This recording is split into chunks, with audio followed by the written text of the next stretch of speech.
कल मुझे मेरी एक फ्रेंड मिली जिसके फेस पे बहुत सारे एक्नेस हुए हुए थे। उसको हार्मोनल कुछ इश्यूज चल रहे थे and she was going for taking a facial. और उसने जब ये बोला कि मैं फेशियल करवाने जा रही हूँ, और then lot of questions strike into my mind. और वो क्या थे क्वेश्चंस, और मैंने उसको भी जो सजेशंस दिए वही सजेशंस मैं आपके साथ भी शेयर करना चाहती हूँ। So let's get started into this video, facial for acne prone skin. Hello friends, welcome back to my channel. और आज हम बात करने वाले हैं facials for acne prone skin. तो जब फेशियल्स की बात करते हैं फॉर एक्ने प्रोन स्किन, तो सबसे पहला एक क्वेश्चन जो माइंड में आता है कि should I go for facials if I am having acnes and pimples on my skin. So आपका आंसर तो मुझे नहीं पता, बट मैं अपना एक्सपीरियंस जो इतने सालों का है वो, और जो मेरे डर्मेटोलॉजिस्ट का सजेशन मुझे रहा वो, उन दोनों के बेसिस पे मैं एक बिल्कुल स्ट्रेट फॉरवर्ड आंसर आपको देती हूँ कि अगर आपकी स्किन पर एक्ने है, अगर आपकी स्किन पर एक सिंगल पिंपल भी है, तो उसका आंसर है नो, कि आपकी स्किन पर फेशियल नहीं करवाना चाहिए आपको until and unless you are having a clear skin। ठीक है, अब क्लियर स्किन से मेरा मतलब यही है कि आपकी स्किन पर एक भी पिंपल नहीं होना चाहिए अगर आप फेशियल करवाना चाहते हैं तो ऐसा क्यों है? देखिए, फेशियल जो है हमारे एक मिथ है जो मेरे को भी था और बहुत सालों से ही था। मुझे लगता था कि मेरी स्किन में एक्नेस है और उसका एक वन ऑफ द कॉज ये हो सकता है कि मेरी स्किन में डर्ट एक्यूमुलेट हो जाती है, मेरा सीबम प्रोडक्शन जो है वो हाई है, तो मेरी पोर्स क्लॉग हैं ऑब्वियसली। तो इस इन सभी वजहों से मुझे एक्ने हो रहा है। और इसमें एक और ऐड आप कर सकते हो कि हार्मोनल इश्यूज भी हो सकते हैं। ठीक है, लेकिन और इस सब का सल्यूशन मुझे क्या लगता था कि अगर मेरी स्किन क्लीन रहेगी ऑल द टाइम, अगर मेरी स्किन अंदर से क्लीन है, क्लींस्ड है, पोर्स मेरी एकदम क्लीन है, तो मेरी स्किन पर फर्दर एक्ने ब्रेकआउट्स नहीं होंगे। तो ये मेरा जो एक मिथ था, ये बहुत सालों तक चला, बहुत सालों तक चला। जब मैं लास्ट ईयर अपने डर्मेटोलॉजिस्ट के पास गई थी अपने ट्रीटमेंट के लिए, तब ये मिथ मेरा ब्रेक हुआ। एंड सबसे irony of the thing is that कि इतने सालों से मैं इस चीज़ को मानकर चल रही थी कि मेरे स्किन क्लियर होगी फेशियल से, और कभी हुई भी नहीं। उसके बाद भी मैं इस प्रैक्टिस को करती ही जा रही थी कॉन्टीन्यूटी में कि ये मेरी स्किन क्लीन रहनी चाहिए, क्लीन रहनी चाहिए, अंदर से पोर्स क्लीन होने चाहिए ताकि मुझे फर्दर ब्रेकआउट्स नहीं हो। और फेशियल्स रेगुलरली करवाने के बाद भी, रेगुलरली इन द सेंस कि एक दो महीने में मैं ज़रूर जाती थी, इवन समटाइम्स तो मैं महीने महीने में भी जाती थी। और उसके बाद भी कभी मेरे एक्नेस पर कभी भी उन फेशियल्स का कोई अच्छा रिज़ल्ट मुझे नहीं मिला, चाहे वो कितना ही महंगे से महंगा फेशियल हो। ठीक है, तो अब नेक्स्ट आते हैं कि वो फेशियल्स आपके ऊपर असर करते क्यों नहीं हैं और हमें क्यों नहीं करवाने चाहिए। तो सबसे पहला रीज़न उसका ये है कि देखिए, सबसे पहला प्रोसेसिंग जो फेशियल की है वो क्या होती है। सबसे पहले जो बेसिक फेशियल है उसमें क्लींजिंग की जाती है। तो चलो वहाँ तक तो ठीक है कि स्किन क्लींजिंग कर दिया, आपके चेहरे से धूल मिट्टी जो भी है वो हट गया। ठीक है, अब सेकेंड जो स्टेप है ना, वहीं से प्रॉब्लम स्टार्ट हो जाती है। अब सेकेंड स्टेप जो होता है वो होता है यूजुअली स्क्रबिंग या फिर आपका एक्सफोलिएटर। ठीक है, अब जब हम स्क्रब करते हैं तो आप सोच कर देखिए कि आपकी स्किन पर ऑलरेडी एक्नेस है या एक पिंपल भी है मान लो, अब आप उसको रगड़ रहे हैं, रब कर रहे हैं, 1 मिनट तो कम से कम होता ही है।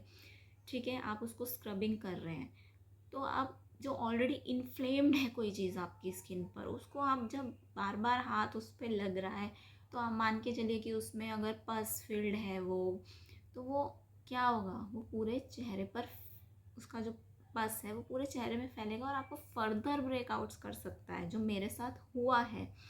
ठीक है, तो वो जो पहला ये स्क्रबिंग वाला है, यहीं पर ही चीज़ें रॉन्ग हो जाती हैं। ठीक है, अब उसके बाद आप जो भी मसाज के लिए क्रीम या जेल्स जो भी यूज़ हो रहा है, ठीक है, अब उस पर आ जाते हैं। अब आप सोचिए कि आपकी स्किन पर एक्ने है। अब पहले तो आपने स्क्रब कर कर स्किन को एकदम रगड़ रगड़ कर उसको बिल्कुल इतना हाइपर सेंसिटिव कर दिया। अब वो ठीक है, अब उसके बाद आप जेल या क्रीम जो भी यूज़ हो रहा है, अब आप उससे मसाज कर रहे हो। अब मसाज आपकी स्किन पहले से ही दुखी है ना, वो पहले से ही दुखी है, दुख में है। ठीक है, तो जब कोई दुख में होता है तो हमें क्या करना होता है? क्या उसके दुख को बार बार जाके उसको याद दिलाना होता है कि तुझे दुख है, तुझे दुख है? नहीं, है ना, हमें ये नहीं करना। तो फेशियल हमारे दुख को और बता रहा है, भाई तू दुखी है, तू दुखी है।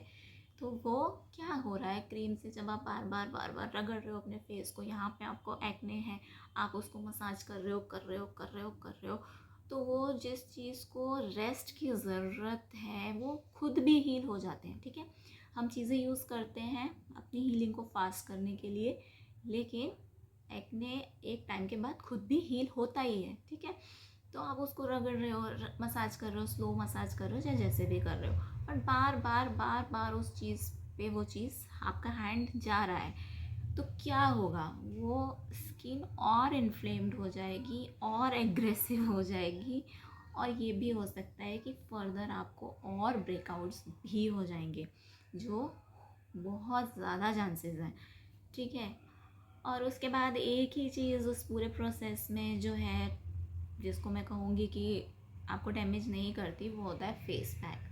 अब फेस पैक फिर भी आपकी स्किन को उतना डैमेज नहीं करेगा, लेकिन जब फेस पैक को उतारा जाता है तो फिर उसको रगड़ा जाता है, फिर उसको रब किया जाता है। तो आप कुल मिलाकर देखिए कि फेशियल के जितने भी स्टेप्स हैं, उन सब में कोई भी एक भी ऐसा स्टेप नहीं है जो आपकी स्किन को ठीक करने में किसी भी तरह की हेल्प करेगा। नहीं है कोई भी ऐसा स्टेप, और मैं ये एक्सपीरियंस से भी बोल रही हूँ, क्योंकि मैंने बहुत करवाया ये। मेरे माइंड में भी ये मिथ था कि मेरी स्किन क्लीन होगी, ये होगा वो होगा, बट क्लीन तो तब होगी ना जब आपकी स्किन जो डैमेज्ड है उसको आप पहले ट्रीट करो। क्लीनिंग तो हो जाएगी, क्लीनिंग, सेल्फ क्लीनिंग आपकी स्किन ऑटोमेटिकली करती रहती है। ठीक है, आपकी स्किन पे रोज़ नए सेल्स आते हैं, डेड स्किन रोज़ निकल रही है। तो आपको अगर एक्ने का इशू है तो पहले आप अपने एक्ने पे फोकस करो, इंस्टेड ऑफ कि आप स्किन क्लीन होगी तो ये होगा। एक्ने सिर्फ गंदी स्किन की वजह से नहीं होते हैं, उसके बहुत सारे रीजंस हैं, उसको भी किसी वीडियो में मैं डिस्कस करने की कोशिश करूँगी। बट ये वाला जो इंसिडेंस था ये मेरे साथ कल ही हुआ, कि जैसे मैंने बताया कि मेरी फ्रेंड की वजह से, तो मुझे लगा कि ऐसे मेरे जैसे उसके जैसे बहुत सारे लोग हैं जो ये प्रैक्टिस कर रहे हैं, कि उनको भी ये गलतफहमी है कि एक्ने अगर हमें है तो अगर हम अपनी स्किन को रेगुलरली फेशियल या क्लीन अप्स करेंगे तो हमारा एक्ने ठीक होगा। तो ऐसा नहीं होगा, you are damaging your skin even more. अगर आपको अपने एक्ने ठीक करने हैं तो सबसे बेस्ट वे है कि जितना पैसा आप फेशियल में लगा रहे हो उतना जाके किसी डर्मेटोलॉजिस्ट को दो, उससे कंसल्ट करो, और आपको बेटर रिजल्ट्स मिलेंगे। अगर मैं सोचूं कि आज तक मैंने जितने फेशियल्स करवाए हैं उन सब का पैसा मैं इकट्ठा करूं तो उससे कम पैसे मेरे डर्मेटोलॉजिस्ट को मैंने दिए हैं। तो आप सोच के देखिए कि आप जो कर रहे हैं वो आपको बेनिफिट दे भी रहा है या नहीं दे रहा। और अगर मेरी बात पे यकीन नहीं भी हो रहा तो आप अपने एक्सपीरियंस से जज कर कर देखिए कि अगर आप फेशियल्स करवा रहे हैं तो आपको कोई रिज़ल्ट मिल रहा है आपके एक्ने के लिए। ठीक है, और दूसरा गिमिक इसमें एक और भी होता है जो मैं फर्दर आपको बता दूं, कि जब आप एक्ने प्रॉन स्किन के हैं, एक्ने आपकी स्किन पर है, एक्ने प्रॉन स्किन और एक्ने होना दोनों में डिफरेंस है, राइट? तो जैसे मेरी एक्ने प्रॉन स्किन है, बट अभी इस टाइम पे मेरी स्किन पर कोई एक्ने नहीं है, कोई पिंपल नहीं है, तो मैं जाकर फेशियल करवा सकती हूँ। मेरी स्किन के अकॉर्डिंग इंग्रेडिएंट चूज़ करके मैं फेशियल करवा सकती हूँ। लेकिन अगर आपकी स्किन पर एक्ने है तो आप मत कीजिए, आप उसको अवॉइड कीजिए, आप ये सारे काम बंद कर दीजिए थोड़े टाइम के लिए। ठीक है, तो एक जो और गिमिक जो होता है वहाँ जाकर, सैलून में जाकर, कि आपको एक्ने, आप ये बताओगे कि मुझे एक्ने है तो मुझे एक्ने से रिलेटेड ही कुछ ट्रीटमेंट फेशियल चाहिए, तो they are, because they are selling their product, right, they have to do it. वो नहीं बोलेंगे कि आपको तो एक्ने है मैम आप मत करवाओ, है ना, आपको कोई फ़ायदा नहीं होगा और भी बढ़ सकता है, वो नहीं बोलेंगे। वो आपको और प्रोडक्ट्स बताएंगे कि आप नीम वाला फेशियल करवा लो, आप डायमंड फेशियल करवा लो, आप पर्ल, ठंडा होता है पर्ल फेशियल करा लो, इससे आपकी स्किन को ये होगा वो होगा जो होगा। ठीक है, तो इस गिमिक में मत आना। मैं बहुत आई हूँ, ठीक है, और मुझे कोई फ़ायदा नहीं मिला। मैंने बहुत कुछ किया है जो मैं आपके साथ शेयर करूँगी स्टेप बाय स्टेप, बट ये चीज़ मुझे लगा कि मुझे बोलना चाहिए कि आपको नहीं करवाना है, क्योंकि जब हमारे इसके हम किसी भी चीज़ से परेशान होते हैं ना, फॉर एग्जांपल एक्ने की बात हो रही है, तो हमें ये तो पता होता है कि हमें क्या क्या करना है, ठीक है, हम उस चीज़ पे तो फोकस करते हैं कि हमें क्या क्या करना है, लेकिन हमारा फोकस वहाँ से चला जाता है कि हमें क्या क्या नहीं करना है। तो क्या क्या करना है जितना इम्पॉर्टेंट है, क्या क्या नहीं करना है वो भी उतना ही इम्पॉर्टेंट है। तो ये पहली चीज़ मैं आपको बता रही हूँ कि फेशियल्स को आप अवॉइड कीजिए if you are having acne prone skin, ठीक है। वो आपकी स्किन को इरिटेट कर सकता है, आपको एलर्जी दे सकता है, ड्राइनेस भी हो सकती है, उल्टा भी हो सकता है, ऑयली भी हो जाए स्किन, और उसके अलावा एक और चीज़ जो हो जाती है, आपकी स्किन सन सेंसिटिव हो जाती है। सनलाइट में आप जाओगे ना, आपको बहुत जलन फील होगी, आपको बर्न्स आ सकते हैं, क्योंकि आप स्क्रब कर रहे हो, आपकी स्किन ऑलरेडी एक्ने है, ठीक है। उसके अलावा आपको स्कारिंग भी आ सकती है, उससे निशान पड़ जाएंगे, स्कार्स हो जाएंगे।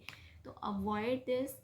और लिस्ट बहुत लंबी है कि क्या क्या नहीं करना है, अगर मैं एक वीडियो में कवर करने की कोशिश करती तो नहीं हो पाता, बहुत ही लेंदी वीडियो हो जाता, बहुत ही लेंदी। तो पॉइंट्स अभी भी बहुत सारे हैं कि क्या क्या नहीं करना है, जो मैं आगे की फर्दर वीडियोज़ में विल ट्राई टू कि उन पे मैं वीडियो बनाकर आपके साथ शेयर कर सकूँ, अपना एक्सपीरियंस भी, और जो मेरे डॉक्टर ने मेरे साथ शेयर किया वो भी। मेरे डॉक्टर ने मुझे, जब मैं पहली बार गई तो सबसे पहले इंस्ट्रक्शन दे दिया था कि अगर आपके फेस पर एक भी पिंपल है तो आप फेशियल करवाने नहीं जाओगे, आप फेस पर कुछ भी ऐसा नहीं लगाओगे, आपको फेस को टच ही नहीं करना है, जो मैं बता रही हूँ बस ये लगाना है, इसके अलावा आप फेशियल्स नहीं करवाओगे, आप कुछ नहीं करवाओगे। तो मैंने वहीं से बंद कर दिया था। And if you believe me और नॉट, आज मुझे ऑलमोस्ट अराउंड 2 साल हो गए हैं, मैंने कोई फेशियल नहीं करवाया। 2 साल इसलिए बोल रही हूँ कि ट्रीटमेंट तो मैंने लास्ट ईयर से स्टार्ट किया है एक्ने का। 2 साल इसलिए क्योंकि उससे पहले कोविड था, और उस टाइम पे मेरा जो बेबी था वो बहुत छोटा था, तो मैं घर से बाहर जाती ही नहीं थी, हाँ, कोविड के डर की वजह से। तो ऑलमोस्ट अराउंड 2 से 3 साल हो गए हैं कि मैंने कोई फेशियल करवाया ही नहीं है। और आज जैसी मेरी स्किन है वो फार बेटर है उस स्किन, फार बेटर भी क्या बोलूँ, बेटर है उस स्किन से जब मैं फेशियल्स करवाया करती थी। उस टाइम पे बहुत कुछ भी नहीं था, बहुत ही बुरा हाल था, और 3 साल फेशियल नहीं भी करवाया उसके बाद भी हम, आज मेरी स्किन मेरी लाइफ की बेस्ट स्किन्स है, मतलब जितनी भी मेरे लाइफ स्पैन गया है उसमें इस टाइम पे मैं बेस्ट स्किन में हूँ। तो आप सोच सकते हैं कि आप भी ये गलती मत कीजिए, फेशियल्स को अवॉइड कर कर देखिए, फ़ायदा नहीं होता तो नुकसान भी नहीं होगा, लेकिन अगर आप फेशियल्स रेगुलरली करवा रहे हैं तो आपको नुकसान होगा ही होगा, आप अपनी स्किन को डैमेज कर रहे हैं। सो आपके क्या व्यूज़ हैं इस पर, आप मेरे साथ शेयर कर सकते हैं कि आपका एक्सपीरियंस मुझसे सिमिलर है या नहीं है। And let's end this video hair and see you in the next video. Tata, bye bye, love you, take care.